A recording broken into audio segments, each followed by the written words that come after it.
मूं ख़बर ॿुधी आहे त राति बचुल ॻोठ ते हमिलो कयो, वॾा हथियार खणी आई, हिकिड़ो हमड़ा मरड़ींगा ऐं जेको असांजो रेस आहे न नवाब खान उनखे ज़ख्मी करे वई आहे। सालू शर्म कोन थई?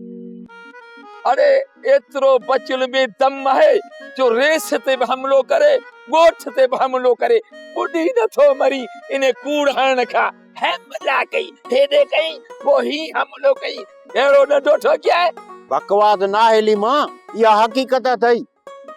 तूं भला इहो यकीन सां कीअं थो चवीं?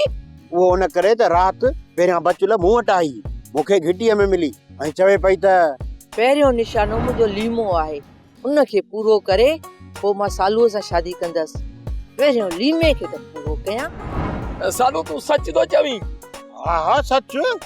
बचुल मूंखे चवे पई त लीमे मूंखे रत जा ॻोढ़ा रोआरिया आहिनि, मां उनखे ज़िंदा कोन छॾींदसि। रुगो हिकिड़ी किलेशन कोन हुअसि, दुनाली बि गॾु हुअसि, तोप वॾी गॾु हुअसि, उहा कुल्हे ते खयो पियो अचे ऐं कंठा त अलाए केॾा ॿधल हुअसि, रुगो गोलियूं गोलियूं हुअसि। तोखे हणंदी न सॼो ईअं टुंगड़ा टुंगड़ा थी वेंदे। कंहिं चोर जी धीउ आहे छा?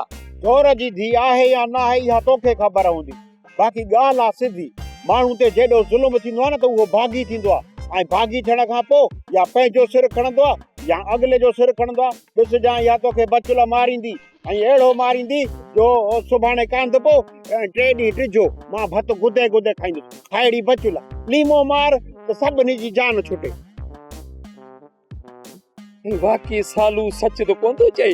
इहा रन मछरी आहे छा मारण जे लाइ?